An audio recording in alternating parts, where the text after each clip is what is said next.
기억하지 마시고 영상 보신 것처럼 이제 새 출발 시작한다고 딱 출발선에 섰다고 생각하시고 출발을 하는데, 여러분 초니까 감사로 한번 그 시작해 보시기 바랍니다.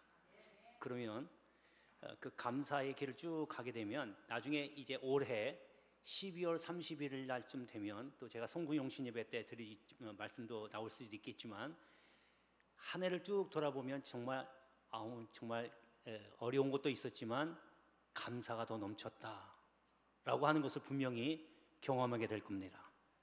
믿으신 분만 아멘 하세요. 그러면 정말로 어려운 중에서도 감사하는 일이 더 많게 될 겁니다. 감사로 시작하시면 감사로 마칠 것이고, 목사가 이렇게 얘기했는데도 감사할 것이 없고 그냥 여전히 불만족하다라고 시작을 하면 1년 내내 불만이 터져 나올 겁니다. 불만 터져 나오면 누구 손해냐면 내 손해예요. 내가 건강해지는 거거든요. 그렇게 해서 올해 한 해도 감사가 여러분들 가정과 직장과 사업장에 풍성하게 임하는 그런 복된 한 해가 되기를 주의 이름으로 축복합니다. 자, 오늘은 변화의 은혜라는 제목으로 본문을 가지고 말씀을 전하려고 합니다. 여러분, 우리가 부모님이 자녀를 키울 때는요, 정말 모든 것 다 희생을 감수하며 양육을 합니다. 근데 요즘 젊은 사람들은 결혼을 안 하려고 하잖아요. 그 가장 많은 이유 중에 하나가 부모가 그렇게 고생하며 어렵게 키워가고 힘들게 희생하면 하는 게 싫어서 안 한다고 그러더라고요. 설문조사를 해보니까. 그러니까 그렇게 힘들게 자녀를 키워봐야 부모의 마음을 알 텐데, 뭐 아무튼 그렇게 자신을 다 희생하면서 자녀들을 키웁니다. 그러니까 부모 입장에서는 자녀들에게 바라는 건 다 아무것도 없어요. 딱 한 가지, 그냥 잘 살면 돼요. 아무 탈 없이 잘 살아주면 부모가 그거같이 만족스럽게 없는 게 없을 거예요. 공감하시죠? 예. 근데 자녀들도 마찬가지로 그러한 부모님의 희생을 알기 때문에 부모에게 효도를 하는 겁니다. 이렇게까지 나를 희생하면서 나를 키워주신 것에 감사하는 마음으로 효를 하는 거예요. 그런데 부모가 안 되고 자기 자신이 부모가 안 되면 그러한 부모의 마음을 알 수가 없겠죠. 자, 마찬가지로 하나님도 우리를 택하시고 자녀 삼아 주셨고, 그 자녀로 하나님 백성으로 살게 하기 위해서 양육을 합니다. 키워가는 거예요. 근데 키울 때에 부모님들은 희생을 하지만 하나님은 은혜를 주셔서 우리를 양육합니다. 여러분, 지금까지 여기까지 올 때 한번 돌아보세요. 내가 초등학교, 중학교, 고등학교, 대학교, 사회생활 시작 쭉 하면서 하나님의 은혜 없이 된 게 무엇이 있는가 한번 살펴보십시오. 내가 체력이 좋아서, 내가 많이 배워서, 여러분 절대 그런 것 같죠? 전혀 아닙니다. 여러분, 배울 때에 머리에 들어오게 한 게 누구십니까? 하나 들을 때 열을 알 수 있게 하신 게 내가 잘나선 겁니까? 하나님의 지혜 주시니까 남들이 하나 들을 때 열을 알 수 있는 깨달음을 주신 거예요. 다 하나님이 하신 겁니다. 여러분들이 이렇게 가족끼리 모여서 또 이렇게 예배드리러 온 것도 하나님이 여러분들의 마음을 여셨기 때문에 와서 같이 예배드리는 거지, 여러분 그거 딱 마음을 막아버리면요, 못 오시는 분은 절대 못 와요. 그러니까 하나님의 은혜로 여러분들을 키우신다는 거죠. 자, 그러면 우리가 아버지 되시는 하나님을 기쁘게 하는 일이 뭘까? 부모가 그렇게 희생해서 자기를 키운 것을 알기에 부모님께 효도하는 것처럼 우리도 하나님의 은혜를 받아서 하나님을 기쁘게 해드리는 게 뭘까? 바로 변화하는 겁니다. 하나님이 여러분들에게 은혜를 주시는 것은 변화돼서 진정한 하나님 백성답게 살라고 하는 겁니다. 여러분, 그렇게 할 때 하나님 정말 기뻐하십니다. 여러분, 예물도 하나님 기뻐 받으시고 다 받으시지만 무엇보다도 여러분들이 변화된 모습을 하나님 앞에 보여드리면 그거 이상으로 하나님이 원하는 게 없습니다. 그래서 여러분, 은혜는요, 변화하고 똑같은 얘기입니다. 여러분이 진짜 하나님께 은혜 받았다고 고백하면 반드시 변한 게 있어야 돼요. 은혜 받았습니다 말씀 듣고 와서 부흥회 가서 강사 목사님한테, 부흥사님한테 오늘 참 은혜 많이 받았습니다, 예배 끝나고 나서 인사하러 다니면서 목사님 정말 은혜 받았습니다. 할렐루야 감사합니다. 저는 응답을 하죠. 그러나 하나님은 아시죠. 진짜 은혜 받았는지 안 받았는지는 이제 여러분 삶 속에서 그 은혜를 인하여 변화된 모습을 하나님께 보여주면 정말로 하나님 기뻐하시고 계속 은혜를 부어주시는 거예요. 여러분 선물을 누가 자꾸 주는데 선물 그냥 고맙습니다. 그냥 입으로만 그냥 고맙습니다 하고 속으로는 아유 또 이런 거야 라고 하면 주는 사람이 주고 싶은 마음이 없어요.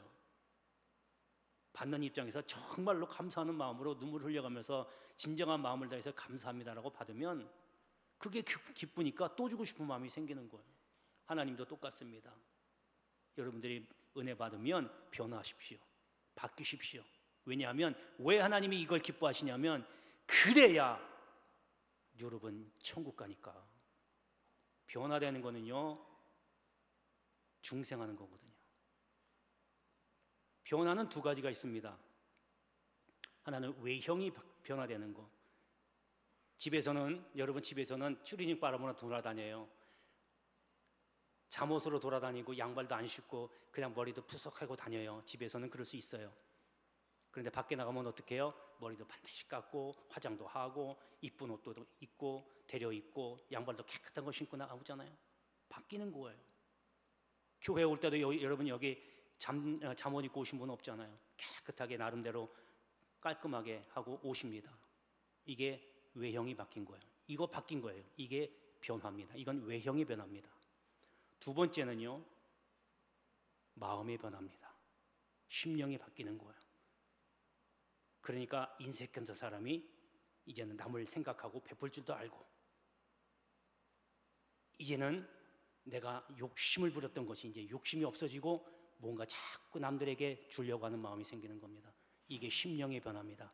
하나님은 외형의 변화보다 심령의 변화를 원하십니다. 이렇게 변해야 이것이 중생이고 거듭남이고 거듭나야 하나님 나라 들어갈 수 있다라고 분명히 예수님이 입으로 말씀하셨어요. 우리의 최종 목적은, 신앙의 최종 목적은 천국에 가는 거지 이 땅에서 잘 먹고 잘 살고 복 받고 사는 게 목적이 아닙니다. 그러기에 우리는 하나님 나라의 목적을 뒀으면 반드시 은혜 받고 변화되어야 돼요.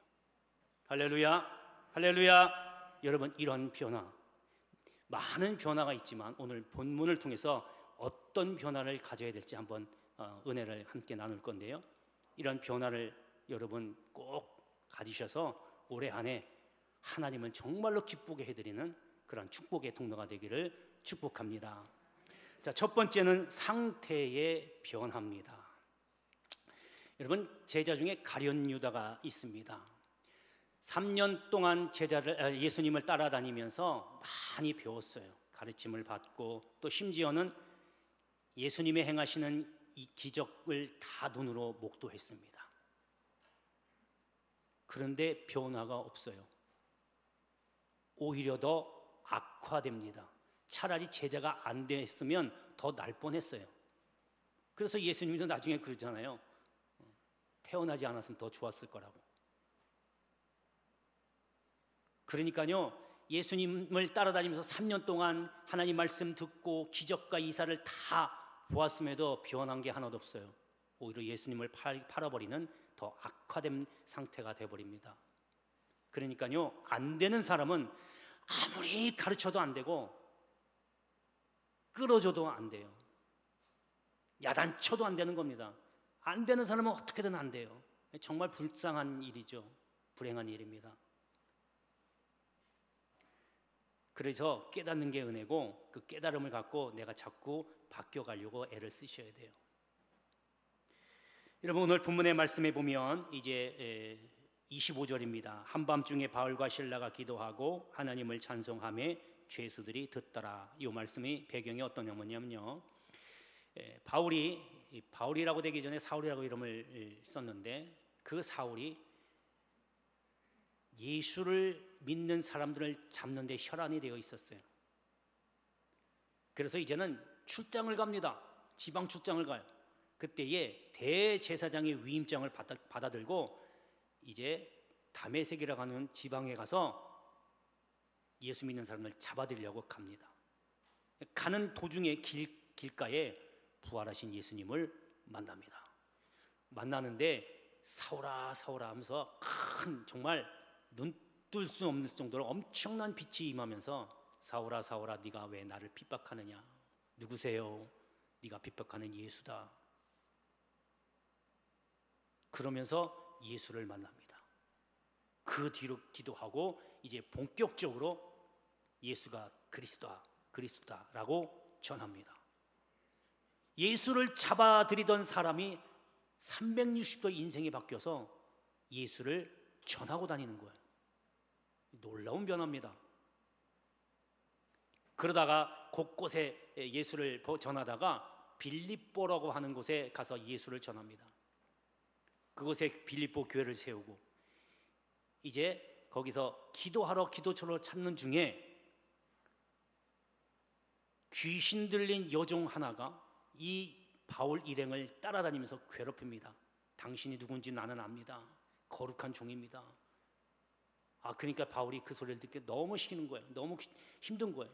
그래서 그 속에 있는 귀신을 예수 이름으로 쫓아냅니다. 그러니까 여종이니까 주인이 있을 거 아니에요. 주인이 그 모습을 보니까 자기가 여종을 통해서 돈을 벌었거든요. 귀신을 이용해서 돈을 벌었는데 이제 귀신이 나가버리니까 돈을 벌 수가 없는 거예요. 그러니까 화가 나가지고 바울과 그 일행 신라죠. 바울과 신라를 고발하고 감옥에 집어넣습니다. 그런데 감옥에 가서도요, 오늘 바로 이 본문의 아까 읽은 그 말씀대로 하나님을 찬양하고 기도를 합니다. 여러분, 예수 믿는 사람을 잡던 사람이 변해서 예수를 그리스도라고 전한 것 자체도 굉장한 변화지만 감옥에 갇혔어도 불평불만 아니하고 낭망하지 아니하고 낙담하지 아니하고 하나님을 오히려 찬양하고 기도했다는 사실, 이렇게 상태가 완전히 바뀐 겁니다. 할렐루야, 할렐루야. 외형이 바뀐 게 아니라 내 심령이 바뀐 겁니다. 올해는 이런 변화가 있기를 바랍니다. 우리 교회 올해 목표가 부흥입니다. 사람 많은 외형적으로 보는 그런 게 많이 늘어나는 게 부흥이 아닙니다. 여러분 심령 속에 예배가 회복되고 주변의 사람들과 관계가 회복되고 내 신앙이 회복되는 거, 이게 바로 부흥이거든요. 진정한 부흥입니다. 부흥이 있으려면 변화가 있어야 돼요. 변화가 있으려면 여러분 깨달음을 하나님께 구하십시오. 후히 주시고 꾸짖지 아니하시는 하나님께 구하십시오. 그러면 여러분, 어느 아버지가 자식이 달라는데 안 주겠습니까? 없어서 못 주지 있는데 왜 안 해주겠어요? 더군다나 만물의 주인이시고 만왕의 왕이시고 없으신 것이 없으시고 못할 것이 없으신 분이 자기 자녀가 하나님 아버지 이걸 주세요 이렇게 하기를 원합니다. 깨닫기를 원합니다. 은혜 받기를 원합니다. 구하는데 안 주실 분이 전혀 아닙니다. 여러분들이 안 구해서 안 주시는 겁니다. 올해 이제 23년도 시작됐으니까 여러분 하나님께 은혜 구하시고 또 여러분 심령이 변화돼서 하나님을 기쁘시게 하는 복된 한 해가 되기를 주의 이름으로 축복합니다. 자, 이제 두 번째입니다. 두 번째는 자세의 변화입니다. 여러분 사람이 사는데요, 자세가 참 중요합니다. 생활의 자세가 어떤가, 또 신앙의 자세가 어떤지 이런 게 굉장히 중요하거든요. 한 주인이 외국으로 여행 가면서 종들을 불러서 5달란트, 한 종에게는 5달란트 주고 또 다른 종에게는 2달란트 주고 또 한 종에게는 1달란트를 맡깁니다. 5달란트 받은 종과 2달란트 받은 종은 열심히 장사를 해서 많이 남깁니다. 이제 주인이 다시 왔어요. 그리고 계산합니다. 5달란트 남겼습니다. 2달란트 남겼습니다. 착하고 충성된 종아 잘했다 칭찬을 받습니다. 1달란트 받은 종은 그냥 묻었다가 그대로 줍니다. 야단 맞죠? 왜요? 지금 주인에게 특히 혜택을 많이 받았잖아요. 잘 남기라고. 근데 그 책무를 다 못한 거예요. 자세가 잘못됐다는 거예요.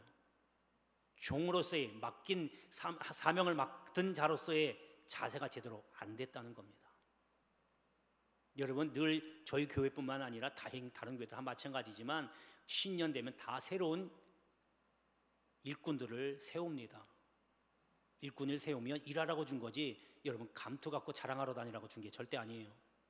그러면 맡은 일꾼으로서 일꾼된 자세로서의 그 일을 감당하셔야 돼요. 하나님이 감당할 만하니까 하나님이 주신 거예요. 난 너무 힘들어요, 버거워요. 해보지도 않고 그래요. 여러분 하나님은요 가만히 보다가 정말로 앞에 다급할 때까지 보십니다. 무슨 얘기냐면 이스라엘 백성이 마침내 여리고성에 들어갈 때 앞에 요단강이 흐릅니다. 그때는 홍수 때가 돼가지고 물이 범람하고 꽉 너무 흘러넘치거든요. 거길 그냥 가는 거예요. 배도 없어요. 200만 명이나 되는 사람이 건너가야 돼요. 그런데 그냥 명령하잖아요. 여호수아에게 물을 밟아라. 여러분 그 말에 전혀 의심도 하지 않고 물이 범람할 정도로 그렇게 깊은 강을 그냥 과감하게 밟은 거예요. 밟았더니 강이 갈라졌습니다. 여러분 강이 갈라져서 건너간 게 아니라 강이 안 갈라진 상태에서 믿음으로 발을 디뎠더니 강이 갈라졌다 하는 거예요. 여러분 믿음의 자세가 그렇게 중요한 겁니다. 신앙의 자세가 이거에 중요한 거거든요. 하나님 보여주세요. 어디 계신지 보여주시고요. 우리 사업장도 좀 잘 되게 해주시고요. 좀 먼저 보여주세요. 하나님께 이렇게 구하지 마시고요. 제가 하나님을 위해서 무엇을 해야 이 가정, 이 사업장, 이 직장에 복을 주실 겁니까? 라고 한번 되물어 보세요. 무엇을 내가 해야 될지. 우리는 하나님께 먼저 구하기만 하고 보여달라고만 하잖아요. 이게 바로 신앙의 자세입니다. 이러한 자세도 이제 바꾸시기 바랍니다. 할렐루야. 자, 그 이제 본문으로 한번 돌아가 보겠습니다. 자, 거기 29절에 보면 엎드리고 나오죠. 자, 거기 또 27절에 자다 깨어 이렇게 나옵니다. 이 무슨 얘기냐면요. 이제 바울과 실라가 옥에 갇혔어요. 자, 그리고 기도했어요. 그때 옥문이 열립니다. 옥문이 열릴 때 그냥 열렸겠어? 조용히 열리진 않았겠죠. 소리가 많이 났을 거예요. 그런데 여기 보니까 27절에 자다가 깼대요. 여러분 간수가 뭐 하는 사람입니까? 죄수들을 지키고 이렇게 보는 거예요. 관리하는 사람입니다. 그런데 뭐예요? 지금 잤어요. 지금 자세가 잘못된 거예요. 간수의 책임을 다 못하고 있는 거예요. 자다가 깼어요. 소리를 듣고. 그런데 이 간수가 어떻게 변했는지 보십시오. 그 다음에 29절에 바울과 실라 앞에 엎드렸어요. 깜짝 놀란 거죠. 죄수들이 이제 다 도망갔다. 나는 이제 죽었다 이거죠. 자기 책임을 다 못하니까 이제 벌 받을 걸 생각한 거예요. 그러다가 바울이 그러지 말라. 우리가 안 도망가고 여기 그대로 있다. 그랬더니 그 말을 듣고 그 앞에 엎드립니다. 기고만장했던 자기 멋대로 살았던 이 간수가 바울 앞에 엎드렸습니다. 그뿐 아닙니다. 그 다음에 33절 보니까 그들을 데려다가 바울과 실라를 데려다가 그 맞은 자리를 씻어주시고 감옥에 가둘 때 그냥 가둔 게 아니고요. 채찍질 했거든요. 그 채찍질에 상처난 거를 지금 씻어주었어요. 지금 간수가 이렇게 바뀐 겁니다. 간수의 책임을 다하는 겁니다. 자세가 변화된 겁니다. 여러분 신앙인으로서의 자세를 여러분 다시 한번 확인해 보시고 올해에는 이러한 자세, 마음가짐을 새롭게 하여 주셔서 여러분 하나님을 기쁘시게 하는 여러분 되시기를 축복합니다. 할렐루야. 자, 이제 마지막 세 번째입니다. 세 번째는 가정의 변화입니다. 마태복음 13장에 보면 천국 비유가 나옵니다. 7가지를 비유로 해서 예수님이 천국이 이런 거야 라고 말씀하고 계시는데 그 중에 누룩 비유가 있습니다. 또 누가복음에도 이걸 비슷하게 말씀하고 있는데 한 여자가 가루 서말에다가 넣은 누룩과 같다 그렇게 이야기합니다. 그러니까 이게 무슨 말이냐면 천국은 누룩처럼 누룩이 작잖아요. 조금만 넣으면 이것이 더 커져서 전체로 다 번진다는 거예요. 그러니까 한 가정에 믿는 사람이 한 사람이 들어가면 이 믿음으로 말미암아 그 가정이 다 믿게 된다 그거예요. 믿겨지시면 아멘 하시고요. 여러분, 시와 때는 하나님만이 아시는 거예요. 내가 이 정도 믿음 생활하고 이 정도 변화됐으면 하나님 이쯤이면 이제 우리 식구들도 교회 다니게 예수 믿게 해줄 수 있겠죠 라고 생각하지만 그건 아닐 수도 있어요. 하나님이 의외로 제 생각보다, 여러분 생각보다 빨리 그 열매를 맺을 수도 있지만 오히려 더 몇십 년이 걸릴 수도 있다는 거예요. 그렇지만 분명한 거는 그 가정이 다 믿음의 가정이 된다는 거예요. 시와 때는 하나님만이 아시는 거예요. 이 뭐예요? 이게 바로 누룩비유예요. 믿음만 제대로 갖고 내가 변화된 모습을 보여주면 내 남편이 바뀌고 내 아내가 바뀌고 내 자녀들이 바뀌고 변화된다는 거예요. 그래서 안 믿던 사람들이, 예수에 대해서 부정적으로 생각했던 그 사람들이 예수에 대해서 다시 생각하게 되고 그 사람을 인하여 예수를 믿게 되는 이런 놀라운 역사가 일어나게 된다는 겁니다. 할렐루야. 자, 이제 본문에 보면 그 말씀이 나오는데 34절입니다. 그들을 데리고 자기 집에 올라가서 음식을 차려주고 그와 온 집안이 하나님을 믿음으로 크게 기뻐하니라. 아멘. 자, 이제 빌립보 감옥의 간수가 바울 앞에 엎드리고 주의 말씀을 듣고 어떻게 구원을 얻겠습니까? 주 예수를 믿으라. 그리하면 너와 네 집이 구원을 얻으리라 라고 지금 복음을 전했어요. 이 간수가 그걸 말씀을 듣고 집안에다 전한 거예요. 세례받고 그 간수를 통해서 그 온 집안이 예수를 믿게 되었다 그겁니다. 가정이 변화된 거예요. 여러분, 남편 보고 좀 제대로 하라고 하지 마시고 아내 보고 좀 제대로 하라고 하지 마세요. 네가 좀 똑바로 살아야 될 거 아니냐고 하지 마세요. 왜 그렇게밖에 안 되냐고 하지 마세요. 여러분, 답은, 문제는 나한테 있고 문제의 해답도 나한테 있는 거예요. 그래서 여러분, 가정에 화목을 이루시기를 원하면 남편 보고 이렇게 해달라 하지 말고 아내 보고 이렇게 해야 된다고 하지 말고 나부터 변하십시오. 내가 먼저 변하면, 내가 먼저 믿음 안에 제대로 들어오면 나의 믿음 생활을 보고 내 아내가, 내 남편이 바뀌는 거예요. 바뀌면, 부부가 바뀌면 자녀들도 생각이 바뀌게 돼요. 여러분, 행동이 바뀌는 것보다도 먼저 생각이 바뀌어요. 생각이 바뀌면 자연히 행동이 바뀌게 돼 있어요. 그럼 가정이 전부 믿음의 가정으로 선다는 거예요. 할렐루야, 할렐루야. 여러분, 그래서 올해에는 너부터 잘해, 너나 잘해가 아니라 나부터 잘해. 부흥은 나로부터 시작되는 겁니다. 변화도 나부터 시작되고 회복도 나부터 시작되는 겁니다. 그래야 내 집안이 회복이 되고 부흥이 일어나고, 그래야 우리 교회가, 여러분들이 섬기는 교회가 부흥이 될 줄로 믿습니다. 이러한 은혜가, 변화의 은혜가 오늘 한 해에는 여러분 가정에 임하기를 주의 이름으로 축원합니다. 기도합니다. 은혜로우신 아버지 하나님, 사랑을 감사합니다.